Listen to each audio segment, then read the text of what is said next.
Hello students. आज हम लोग 30 से 31 मई का करंट अफेयर डिस्कस करेंगे। 7 मई से आपकी क्लासेस चल रही हैं। आई होप कि एक महीने में मतलब एक महीने में एक हफ्ता कम है, लेकिन आप लोग समझ गए होंगे कि न्यूज़ किस हिसाब से पढ़नी है, कैसे पढ़नी है, क्या फोकस होना चाहिए। मतलब इतना तो समझ में आ ही गया होगा कि हमें जो पेपर में बहुत सारा गार्बेज आ जाता है या जो फेक न्यूज़ आ जाती हैं या जो रिपीटेशंस में भी है लेकिन हमारे काम की नहीं है, क्योंकि मैंने आपसे पहले बोला था कि जो आपकी रिपीटेशंस में होंगी वो इम्पोर्टेंट होगी। बट अब कोविड 19 रिपीटेशन में चल रहा है, केंद्र राज्य संबंध उसमें चल रहे हैं, आपका वो मेडिकेटेड वाली चीजें चल रही हैं। तो ये बहुत ज्यादा इम्पोर्टेंट नहीं है गाइस, क्योंकि इसका जो फाइनल होगा वो हम लोग देखेंगे। हाँ, केंद्र राज्य संबंध किस आर्टिकल में आते हैं और इनको जो संवैधानिक अधिकार कौन से प्राप्त है वो कहाँ से आते हैं, ये इसमें हमको देख लेना चाहिए। वो सब हम लोग क्वालिटी में देखेंगे। आज का जो है 30-31 के पेपर में कुछ इंपॉर्टेंट चीजें आई हुई है, वो आप लोग देख लीजिए। ठीक है गाइस। अब हम लोग जैसे बात करें ग्लेशियर की, तो उससे पहले एक छोटी सी न्यूज है वो कवर कर लेते हैं। जैसे कि गवर्नमेंट साइड मैंने मेंशन नहीं किया है इसमें, वही है कि ब्लैक फंगस जो है जिसको मना कर दिया गया है कि ब्लैक फंगस क्या इंडिया की नहीं है, ओरिजिन इंडिया में नहीं है। लेकिन फिर जो सुप्रीम कोर्ट में अभी इन्होंने क्या कहा है कि इंडिया से डबल म्यूटेटेंट, तो मतलब अब इसको क्या मान रहे हैं, कभी मान रहे हैं कि ये इंडिया का है, कभी मान रहे हैं ये इंडिया का नहीं है। तो इंडिया में भी इसको कभी मान रहे हैं कभी नहीं है, तो इस पे अभी हम लोग ज्यादा ध्यान नहीं देंगे एग्जाम तक। ये बहुत ही फाइन हो जाएगी, जब ये फाइन हो जाएगी तभी हम लोग इसको देखेंगे, इसलिए मैंने इसमें मेंशन नहीं करा है। अब अगर हम लोग बात करें counter Medline in policy matters की, तो ये भी गाइस अभी हमारे लिए इम्पोर्टेंट नहीं था, इसलिए मैंने मेंशन नहीं किया, लेकिन आपको ओरली बता दे रहे हैं कि counter Medline in policy matters क्या है। ये सुप्रीम कोर्ट और केंद्र सरकार के बीच का मामला है कि केंद्र सरकार कितना मतलब हस्तक्षेप कर सकती है सुप्रीम कोर्ट में, सुप्रीम कोर्ट कितना हस्तक्षेप कर सकती है केंद्र सरकार में। उसका एक्चुअली रीजन ये है क्योंकि कुछ टाइम पहले तक अभी अलग अलग जगह से, जैसे इन्वायरमेंट पॉलिसी हो गई या कोई अदर आपके हंगर ऑर्गेनाइजेशन हो गए या वेलफेयर ऑर्गेनाइजेशन हो गए, तो ये क्या कर रहे थे, ये बार बार जा रहे थे कि सुप्रीम कोर्ट और हाई कोर्ट में कि आप केंद्र सरकार से बोलिए ऐसा करें, आप केंद्र सरकार से बोलिए ऐसा करें। तो गाइस ये बिल्कुल अलग बात है कि सुप्रीम कोर्ट केंद्र सरकार को सजेशंस दे सकता है, केंद्र सरकार के मांगने पर एडवाइस दे सकता है, केंद्र सरकार के मांगने पर कोई सिविलियन मुद्दा हो जाता है तो केंद्र सरकार से कह सकता है, उनकी पॉलिसी का रिव्यू कर सकता है। मींस कि उनकी पॉलिसी को क्या कर सकता है, उसकी समीक्षा कर सकता है कि आपने ये बनाया है, इससे इनके इनके मौलिक अधिकारों का ये हो रहा है या ऐसा होना चाहिए या ऐसा नहीं होना चाहिए। वो इन सब बातों पे डिस्कशन कर सकता है, लेकिन डायरेक्ट केंद्र सरकार को ऑर्डर नहीं दे सकता कि केंद्र सरकार सुनो तुम्हें ये करना है, ये काम वो कभी नहीं कर सकता। तो ये भी एक छोटी सी थी कि सरकारी योजनाओं की समीक्षा कर सकता है, उनमें बदलाव के लिए कह सकता है, मतलब रिक्वेस्टली कह सकता है, सजेशन के तौर पे कह सकता है, लेकिन ऑर्डर के लिए नहीं कह सकता। तो ये अभी विवाद चल रहा है क्योंकि ये इसका संवैधानिक अधिकार नहीं है। संवैधानिक अधिकार है कि आप रिव्यू करिए केंद्र सरकार की पॉलिसीज की और उनको कुछ सजेशंस दीजिए, ना कि उनको ऑर्डर दीजिए, स्ट्रिक्टनेस उसको लागू करने के लिए कहिए। इम्प्लीमेंटेशन करवाने के लिए सुप्रीम कोर्ट जो है, हाई कोर्ट जो है, वो केंद्र या राज्य सरकारों को कोई भी ऑर्डर नहीं दे सकते गाइस। तो ये छोटा सा मैटर था, मेंस का है, और अगर आंसर इस पे लिखना होगा तो मेंस में ही आएगा क्वेश्चन इस पे। ठीक है, पीटी में आ सकता है कि केंद्र सरकार को राज्य सरकार के बीच का जो आर्टिकल है, जो कॉन्स्टिट्यूशनल राइट है उसके ऊपर, तो वो सब हम लोग पॉलिटी में डिस्कस करेंगे। इस आर्टिकल में ऐसा कुछ दिया नहीं हुआ था। अब हम लोग अगर बात कर लें ग्लेशियर की, तो आप लोगों को पता भी फरवरी के महीने में ऋषिकेश के टाइम पर नंदा देवी पर एक ग्लेशियर क्या हुआ था, मेल्ट हो गया था। उसके मेल्ट होने से जो नदी थी वो नदी भर गई थी। नदी भरने के बाद क्या हुआ था गाइस, वहां पर फ्लड आ गया था। तो वहां का जो चमोली जिला था वहां पे ये घटना हुई थी। अभी वैज्ञानिकों को सुनने में आ रहा था कि ग्लेशियर लुक आउटबर्स्ट फ्लड। ठीक है, इसके बारे में अभी हम लोग डिस्कस करेंगे, लेकिन इससे पहले जो न्यूज है वो ये है कि ये सुनने में आ रहा था कि ग्लेशियर पिघल रहे हैं, उत्तराखंड का ग्लेशियर क्या है, पिघल रहा है। तो उसकी फिर जांच वाच की गई है, वैज्ञानिक गए वहां पर, उन्होंने देखा तो माना कि ऐसा कुछ भी नहीं है और ना ही कोई चिंता की बात है।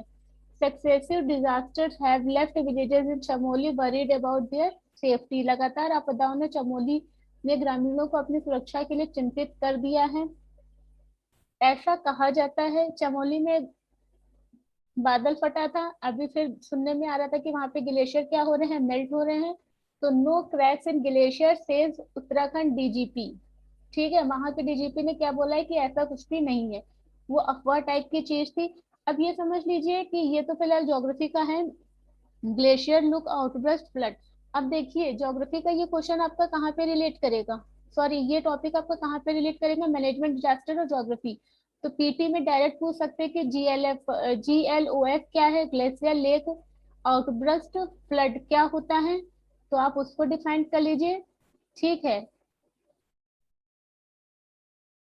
ऐसा कहा जाता है कि मतलब कि जो हिमनद झील में अचानक से पानी छोड़ने लगता है, वहां पे जब बहुत ज्यादा वो बढ़ जाता है तो क्या हो जाता है, बादल फट जाता है। तो ग्लेशियर लुक, ये सब हम लोग ज्योग्राफी में पढ़ेंगे, अभी से इसको अपने नोट्स में जो है मेंशन करके रखिएगा गाइस।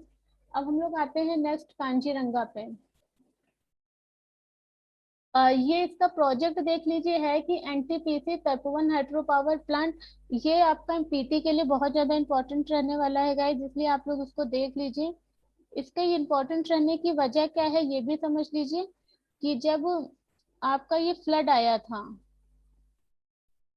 चमोली जिले में, अभी जब कुछ टाइम पहले फ्लड आया था फरवरी के महीने में, तो वहां पे दो जगह थी वो बहुत ज्यादा इफेक्टेड हुई थी, वो कौन कौन से थे वो भी आपको हम बता देते हैं। ये NTPC Tapovan hydro power plant, अब डायरेक्ट क्वेश्चन बनेगा कि ये कहाँ पर है। Rishi Ganga hydro power plant किस नदी के ऊपर है, तो ऋषिकेश में बना हुआ है। ठीक है, तपोवन हाइड्रो पावर प्लांट कहाँ पर है ये पूछ सकता है, तो ये आपके लिए इंपॉर्टेंट हो जाएगा। तो इसको आप लोग याद कर लीजिएगा, क्योंकि जैसे ग्लेशियर ब्रेक पॉइंट अगर यहाँ पर हो रहा है तो वो कैसे कैसे नीचे की तरफ बहेगा, कैसे कैसे उनको सबको करेगा। तो आप लोग ये डायग्राम अच्छे से देख लीजिएगा। ठीक है, तो ये एनटीपीसी का तपोवन हाइड्रो पावर प्लांट कहाँ पर है, और ऋषि गंगा का हाइड्रो पावर प्लांट कहाँ पर है, ये बहुत इंपॉर्टेंट लोकेशन है, इनको आप लोग याद कर लीजिएगा गाइस। हाँ तो गाइज अगर हम लोग देखें कि तपोवन हाइड्रो पावर प्लांट कहाँ पर है, तो तपोवन हाइड्रो पावर प्लांट आपका धौली नदी है जो है उसके ऊपर पाया जाता है, उसके ऊपर बना है ये धौली नदी के ऊपर। ठीक, और वहीं पे अगर ये देखें कि Rishi Ganga hydro power plant ये सब चमोली में है, और ये कहाँ पर है, चमोली में बना हुआ है Rishi Ganga hydro power plant. ठीक है गाइज, इसकी लोकेशन याद रखिएगा, दोनों ये याद रखिएगा कहाँ के प्रोजेक्ट हैं। और ये इंपॉर्टेंट नहीं है, इंपॉर्टेंट ये है आपका कि आपका GLOF क्या है। ठीक है, तपोवन हाइड्रो पावर प्लांट कहाँ पर है, Rishi Ganga hydro power plant कहाँ पर है, जिसमें से मोस्ट इंपोर्टेंट आपका ये है क्योंकि इसमें किसी का नाम मेंशन नहीं है। ऋषिकेश कहाँ पर है, ये सब चमोली जिले में, आपको पता था कि फ्लड कहाँ पर आया था, चमोली जिले में आया था फरवरी के टाइम पर। तो अभी ये करंट में न्यूज आई थी तो उसको मैंने फिर से प्रीवियस से रिलेट कर दिया, तो आप लोग अच्छे से इसको समझ लीजिएगा, इंपॉर्टेंट है, लोकेशन दोनों इंपॉर्टेंट है। नेक्स्ट टॉपिक की तरफ हम लोग चलते हैं, देखते हैं। Kaziranga national park. Kaziranga national park जो है आपका, ये किस किस चीजों के लिए है, कब बना था, कहाँ पर पड़ता है, तो और ये वर्ल्ड हेरिटेज साइट है, ये भी याद रखिएगा। यहाँ पर देखिए मेंशन भी है कि ये वर्ल्ड हेरिटेज साइट है। वर्ल्ड हेरिटेज साइट कौन करता है, कैसे करता है, ये सब कुछ हम लोग देखने वाले हैं। कैसे इसको लिस्ट किया जाता है, किनके द्वारा किया जाता है, वो सब हम लोग इसमें देखेंगे, वो अपनी इन्वायरमेंट की क्लास में। लेकिन यहाँ पे अगर हम लोग देखते हैं तो ये कब फर्स्ट एस्टेब्लिशमेंट इसका क्या था, 1908 में, रिजर्व फॉरेस्ट कहाँ का है, असम का है। It subsequently was design again 1916 में। ठीक है, प्रॉपर माना जाता है ये कब से, 1974, बस हम लोग एक यही डेट याद रखते हैं 1974। और लास्ट में इसको वर्ल्ड हेरिटेज साइट कब बनाया गया था, 1984 में। ठीक है गाइस, अब इसके बारे में कुछ बात और सुन लीजिए कि ये किन किन चीजों के लिए फेमस है। तो यहाँ पे जो गेंडे पाए जाते हैं वो एक सिंही गेंडे होते हैं। तो ये जो वन, या फिर जो वन वाले रेनो होते हैं ना, ये एक सींग,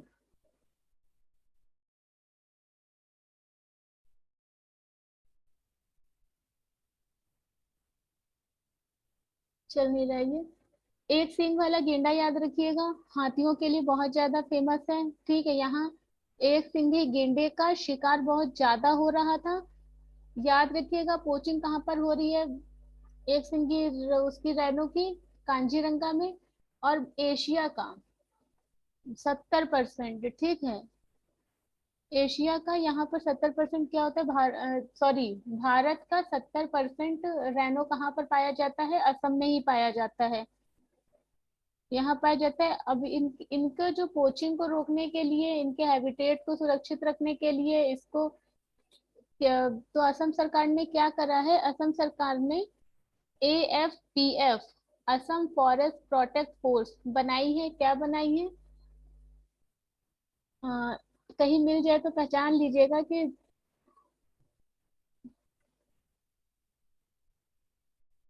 AFPF, ठीक है। AFPF क्या है, Assam forest protect report, sorry guys ये फोर्स है, सॉरी, ठीक है।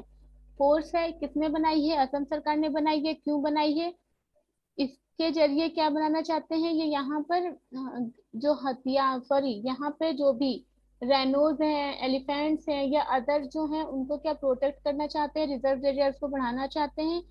और एक काम इन्होंने और किया है जो घातक है,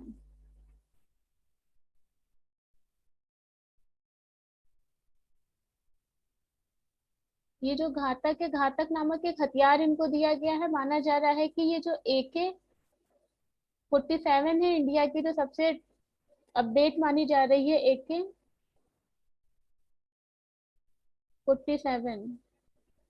गलत लिख दिया है क्या गाइस कुछ, AK-47, ये नहीं होगा, ठीक है। ठीक है, इसी की तर्ज पर इनको एक अपडेट वेपन दिया जा रहा है, वो क्या कहलाएगा, AK,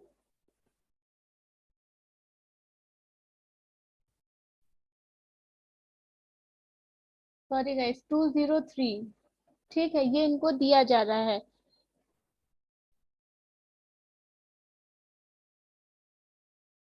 और ये किसकी तरफ से बनवाया बनाया जा रहा है, ये इंडिया बना रहा है, ये इंडिया में बन रहा है। और किसके साथ मिलकर बन रहा है, रूस के साथ मिलकर ये बनाया जा रहा है, ठीक है गाइस।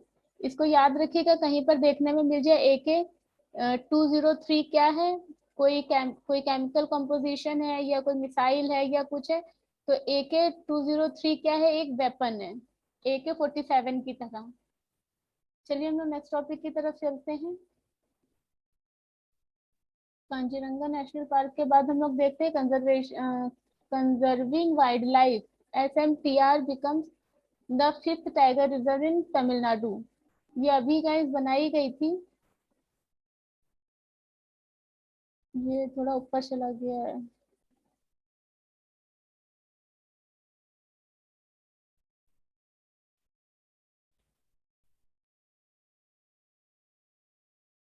ये आपका है सिविलिर पुत्तूर मेघमली टाइगर रिजर्व, ये अभी गाइस बनाया गया है फरवरी में, ठीक है। इसका नाम क्या है, श्रीविल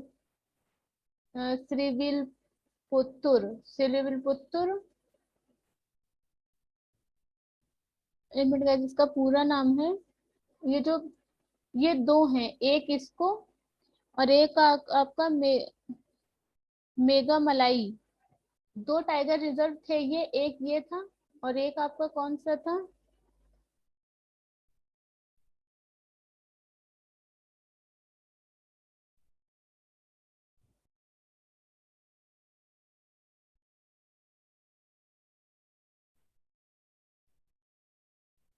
मेगा मलाई। इन दोनों को मिलाकर एक नया टाइगर रिजर्व बनाया गया था अभी 2021 फरवरी में। उसका नाम इन्होंने रखा था श्रीविल्लिपुत्तूर मेघामलाई टाइगर रिजर्व, ठीक है। ये कहाँ पर है, ये आपका तमिलनाडु में है। चर्चा में क्यों है, नया बना है, ऑब्वियस चर्चा में होगा ही, ठीक है गाइस। तो अगर ये पूछा जाए कहाँ पर है, तमिलनाडु में है, कौन से दो हैं, तो श्रीविल्लिपुत्तूर और मेघामलाई को मिलाकर क्या बनाया गया है, एक नया बनाया गया है, SMTR। SMTR देख रहे हैं, ये SMTR है। और ये आपका है श्रीविल्लिपुत्तूर, और ये आपका है मेघामलाई टाइगर रिजर्व। ठीक है, ये दो लोगों को, दो को मिलाकर एक बनाया गया है। अब यहाँ पर एक नदी बहती है, उसके बारे में देख लीजिए। यहाँ पर एक नदी बहती है जिसको कहते हैं वेगई नदी। तो सबसे पहली बात की वेगई नदी कहाँ पर बहती है, तो ये आपकी वेगई नदी है जो कि तमिलनाडु में है। ये ये ऐसे बहती है और बे ऑफ इससे गिरती है, बे ऑफ बंगाल में। कहाँ पर ये, जिसके पास में पाल्क जल संधि में जाकर गिर जाती है। ठीक है, तो वेगई नदी में इसके कारण क्या होता है, इसमें पॉल्यूशन बहुत कम हो गया है। चर्चा में ये इसलिए है, एसएमसीआर जब इसको बनाया गया था फरवरी में, दो टाइगर रिजर्व को मिलाकर एक टाइगर रिजर्व बनाया गया था। ठीक है, अब इसके कारण क्या देखा जा रहा है कि यहाँ पर जो वेगई नदी थी उसमें पॉल्यूशन बहुत ज्यादा कम हो गया था। अब इसका इम्पोर्टेंस हिस्ट्री के हिसाब से देख लीजिए कि इसका जो इम्पोर्टेंट है वो हिस्ट्री में ये है, क्योंकि यहाँ पे आप लोग हिस्ट्री में आप लोग अभी संगम साहित्य पढ़ेंगे तो माना जाता है कि तीनों संगम साहित्य यहीं पर लिखे गए थे। इसको हेरिटेज रिवर माना जाता है साउथ इंडिया की। ये पश्चिम घाट से निकलती है, यानी ये वेस्ट से निकलती है और ईस्ट में जाकर गिर जाती है पंबन ब्रिज में। ठीक है, तो पंबन में जाके ये गिरती है। तो पंबन कहाँ पर है आपका, ये यहाँ पर है, पाक जल संधि के पास में है। ये बहुत उपजाऊ नदी है, लेकिन इसमें पानी बहुत ही ज्यादा कम पाया जाता है, जिसके कारण अंग्रेजों के टाइम पर क्या किया गया था, ये आज से नहीं काफी साल हो गए कि 1895 में बनाया गया था। तो यहाँ पे क्या बनाया गया था, यहाँ पे एक नदी दिख रही है, देखिए पेरियार। ठीक है, पेरियार नदी जो है केरल की है, वो इधर जाके गिरती है उसमें बे ऑफ बंगाल में। तो अंग्रेजों ने क्या यहाँ पर एक डैम बना दिया था। ठीक है, मुल्लैयार एंड पेरियार डैम बनाया गया था। यहाँ पर क्या बनाया गया था,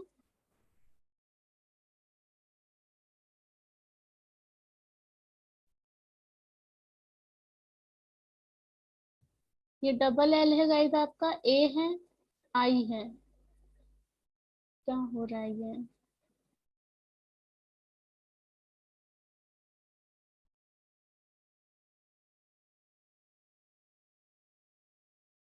ये आई है आपका। ठीक है, MULLAIYAR, मुल्लैयार और पेरियार डैम बनाया गया था। कहाँ बनाया गया था गाइस, ये पेरियार और वेगी नदी के बीच में, यहाँ पर। तो ये जो पेरियार नदी का पानी था, ये वेगई नदी में छोड़ा जाता था। तो आज के टाइम पे भी कम से कम 80% पानी जो है वेगई में किसका आता है, पेरियार डैम से आता है, मतलब मुल्लैयार और पेरियार डैम से आता है। इसको लेकर केरल सरकार और तमिलनाडु सरकार के बीच में विवाद भी है। तो अगर आपसे पूछ लिया जाए पेरियार नदी कहाँ पर है, तमिल केरल में है, वेगई नदी कहाँ पर है, तमिलनाडु में है, मुल्लई मुल्लैयार और पेरियार डैम कहाँ पर बना है, तो दक्षिण भारत में बना हुआ है ये। किन दो नदियों पर बना हुआ है, तो पेरियार और वेगई नदी पर बना हुआ है। ठीक है गाइस, तो एग्जाम में जो आपके ज्योग्राफी की लोकेशन है ना, वो इसी हिसाब से आती है। अब जैसे कि हमने टाइगर रिजर्व देख लिया कहाँ पर है, कांजीरंगा कहाँ पर है। ठीक है गाइस, पेरियार नदी कहाँ पर है। अब ज्योग्राफी में जो क्वेश्चंस बनेंगे, अब देखिए आपके करंट बेस पर ऐसे बनेंगे। ठीक है, चलिए हम लोग आगे की तरफ चलते हैं और नेक्स्ट टॉपिक देखते हैं अपना। नेक्स्ट टॉपिक हमारी एक फिश है, खारे पानी की सबसे बड़ी फिश मानी जाती है।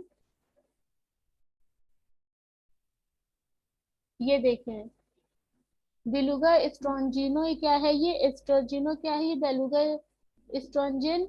ये सब, ये क्या है, खारे पानी की फ्रेश वाटर की क्या है, सबसे बड़ी नदी है। इसकी हाइट कितनी होती है, 8 मीटर तक होती है। ये लैंडलॉक कंट्रीज में पाई जाती है गाइस, जैसे कि आपका एजोव हो गया, कैस्पियन सागर हो गया, ब्लैक सागर हो गया।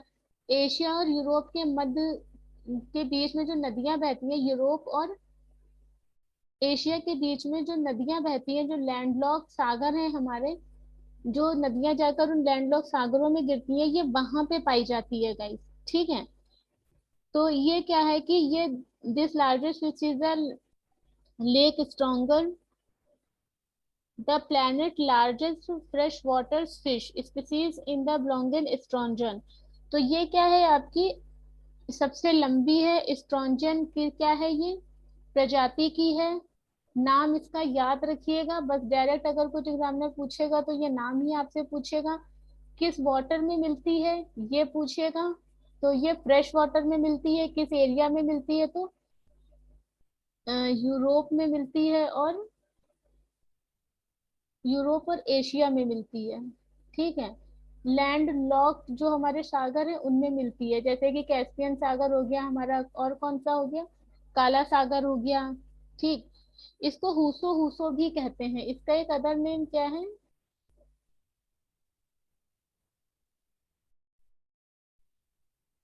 हुसो हुसो। क्या नाम है इसका? हुसो हुसो। तो अब देखिए, एक क्वेश्चन ये बन सकता है कि हुसो हुसो चर्चा में थी, ये क्या है? तो फ्रेश वाटर की सबसे बड़ी नदी, सबसे बड़ी मछली है। आयुसियन के अनुसार किस लिस्ट में आती है? तो इंडेंजर्ड में आती है, खतरे में आती है। ठीक है ये। तो ये खतरनाक स्पीसीज में आती है, कि ये खतरा मतलब खत्म होने की कगार पर है। तो इस तरह से ये इंडेंजर्ड में आती है, तो ये इस चीज को आप लोग याद रखिएगा, छोटा सा टॉपिक था। मछली है, याद रखिएगा, फ्रेश वाटर की है, मध्य सॉरी एशिया और यूरोप के बीच में पाई जाती है। अब हम लोग अगर रिन्यूएबल एनर्जी की बात करें, तो renewable energy countries attractiveness index ये जारी किया जाता है। इस बार इसकी 57th रिपोर्ट आई हुई है, और इस ये 57 रिपोर्ट आई है, और इस बार भारत को क्या कहते हैं, तीसरा स्थान मिला है। किसके बाद मिला है? अमेरिका और चाइना के बाद। ठीक है। अमेरिका फर्स्ट पे है, चाइना सेकंड पे। इस तरह के क्वेश्चन पूछे जाते हैं, याद रखिएगा।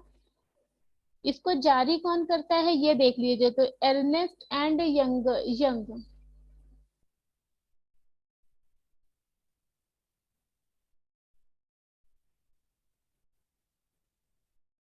ये गाइस ई है।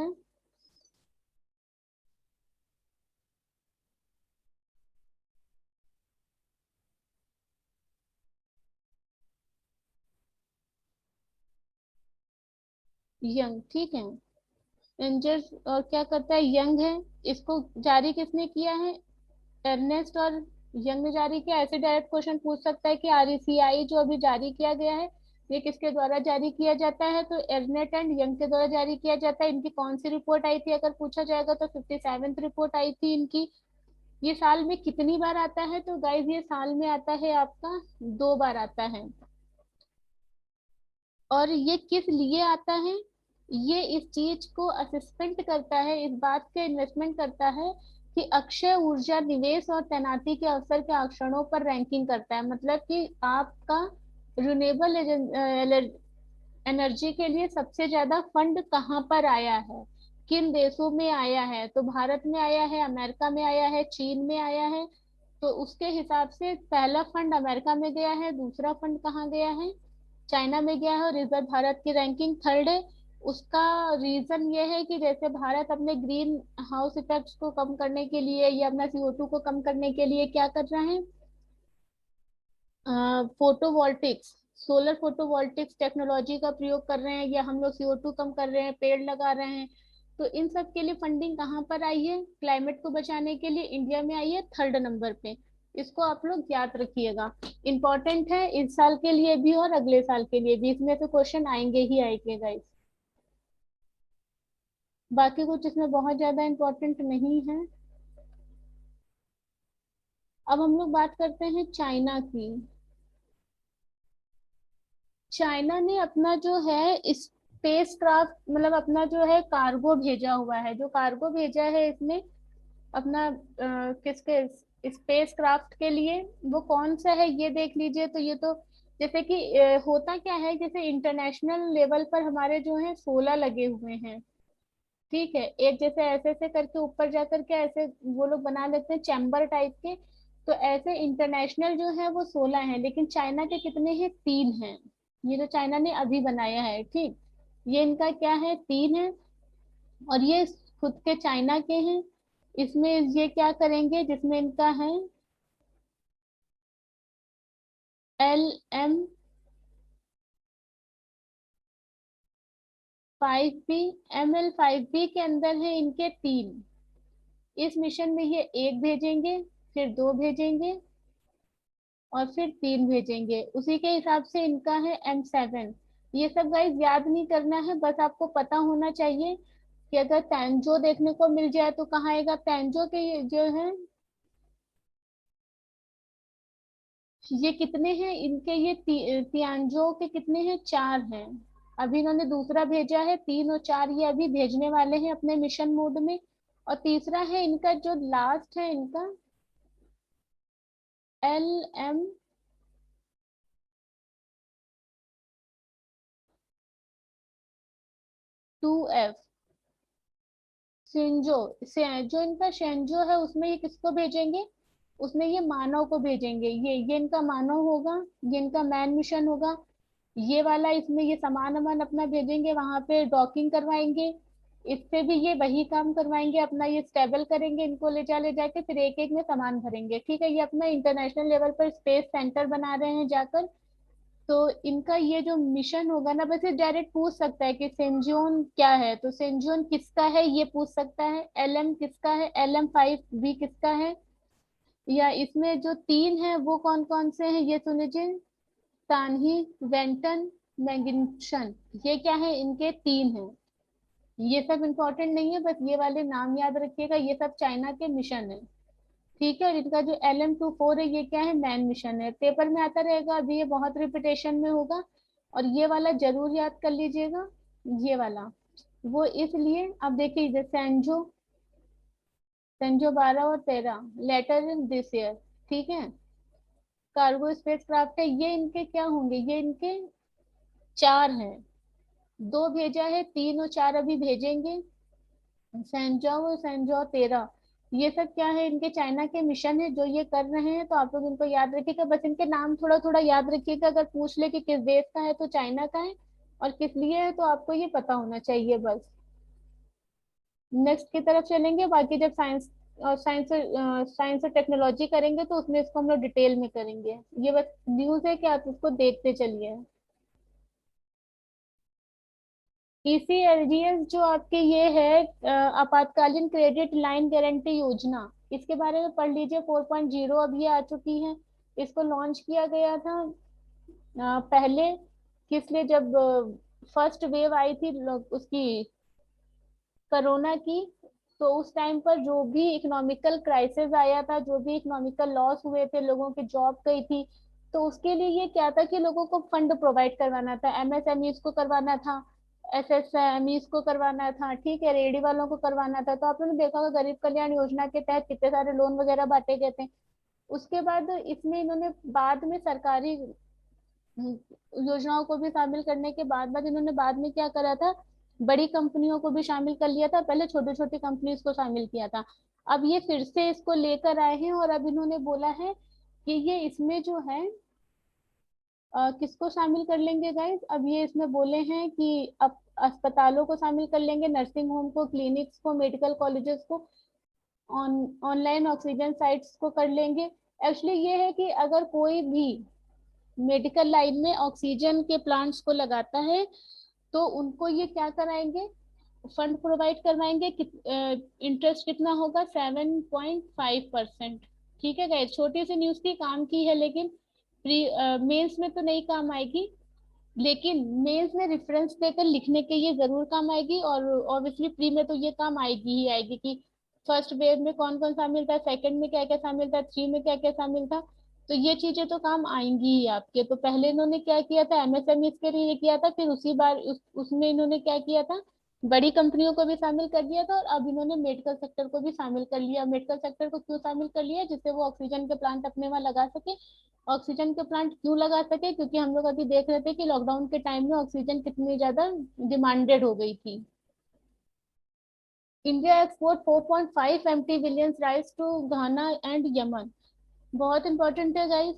बहुत सारी चीजें हैं, बिहार की शाही लीची हो गई, और ऐसी कई तरह की चीजें हैं। कहीं से हम कुछ भेज रहे हैं, कहीं से कुछ भेज रहे हैं। अभी हम लोग असम से चावल भेज रहे थे, लाल चावल भेजा गया था।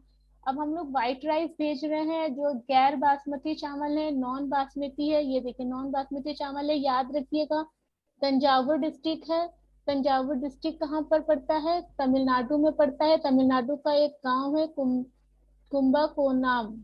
ठीक है, कुंभकोणम एक ये काम है, इसका गांव का नाम तो याद रखो या ना रखो, लेकिन तंजावर डिस्ट्रिक्ट और तमिलनाडु जरूर याद रखना। यहाँ से चावल कहाँ भेजा जा रहा है? यमन और घाना में बेचा भेजा जा रहा है, ठीक है गाइस। और किसके द्वारा भेजा जा रहा है, इस प्रोजेक्ट को किसने या स्टार्ट किया है, ये अगर इसकी बात हम करें तो इस प्रोजेक्ट को स्टार्ट किया है आपका उदय एग्रो फर्म ने। किसने किया है? उदय एग्रो फर्म ने।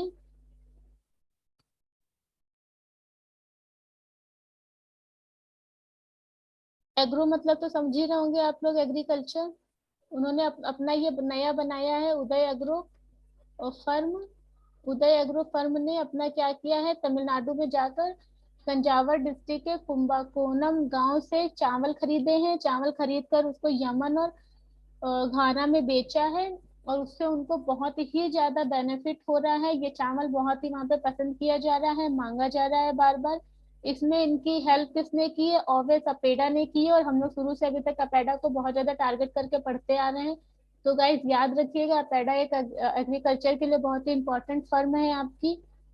बाओ धान, ये भी याद रखिएगा, ये असम का चावल है।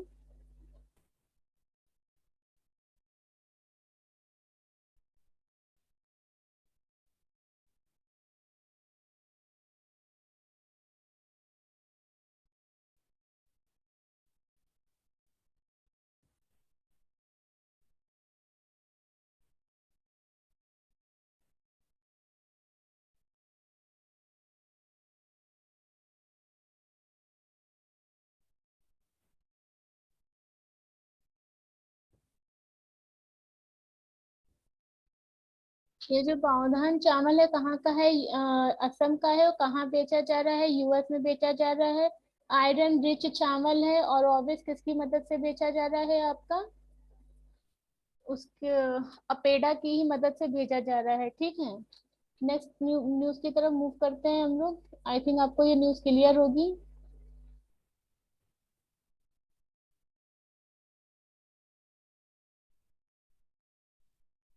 अब major boost to India's basmati rice, इसके बारे में आप लोग पढ़ लीजिएगा। वही सारी चीजें हैं। भारत के गैर बासमती चावल क्षमता को बढ़ाने के लिए एक स्टार्टअप उदय एग्रो फर्म द्वारा कुंभकोणम तंजावर जिले के, ये सब आप लोग पढ़ लीजिएगा। प्रोटीन, फाइबर और विभिन्न प्रकार के खनिजों से समृद्ध हैं। ठीक है, अगर आप लोग बोलेंगे तो इसका पीडीएफ भी आप लोगों को अवेलेबल करवा दिया जाएगा। वैसे तो आप लोग यहाँ से इसको पढ़ सकते हैं। अब दो न्यूज और हमारे पास बची हैं। एक देख लेते हैं, high performance computing. High performance हमारे वहाँ एक नेशनल मिशन चल रहा है, नेशनल सुपर कंप्यूटिंग पर। ठीक है, 2015 में शुरू किया गया था, 2022 तक का ये मिशन है, 7 साल का मिशन है। इसमें क्या किया जाएगा? Ministry of I information technology और department of science and tech ने मिलकर इसको शुरू करा है। ब्रिक्स देशों की मीटिंग हुई है। गाइस, ब्रिक्स देश की मीटिंग इस बार कहाँ पर हुई है? ब्रिक्स देशों की मीटिंग में हाई परफॉर्मेंस कंप्यूटिंग पर चर्चा की गई है। ठीक है, इसमें भारत के डीसीए ने भाग लिया है, यानी भारत की जो कंप्यूटर की वो है, इन सबको हम लोग इसमें पढ़ेंगे।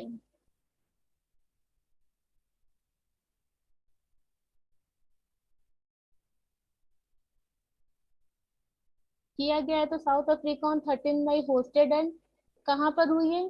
साउथ अफ्रीका में हुई है। और इस बार कहाँ पर होगी? भारत में ब्रिक्स की मीटिंग होगी, ठीक है।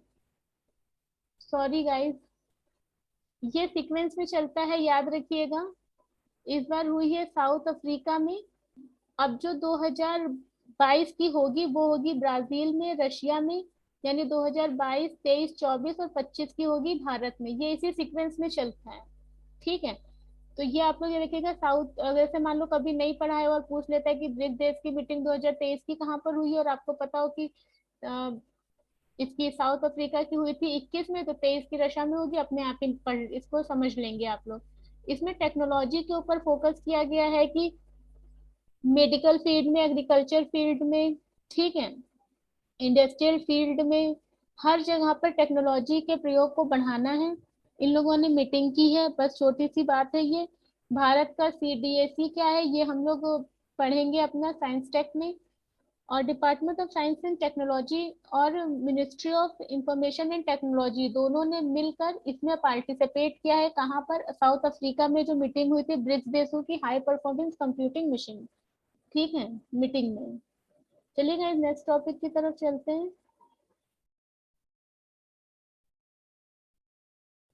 ग्लोबल हेल्थ समिट ये है कि कहाँ पर हुआ है? 21 में 2021 में ये रोम में हुआ है, ठीक है। The European commission and Italy, Rome के इटली में हुआ है। एज चेयर ऑफ G20, तो चेयर G20 के जो थे को hosted the global health summit. G20 ने इसको रोम के इटली शहर में आयोजित किया है। इसमें क्या किया गया है? इसकी अध्यक्षता 21 में की है इटली ने और 22 में करेगा भारत।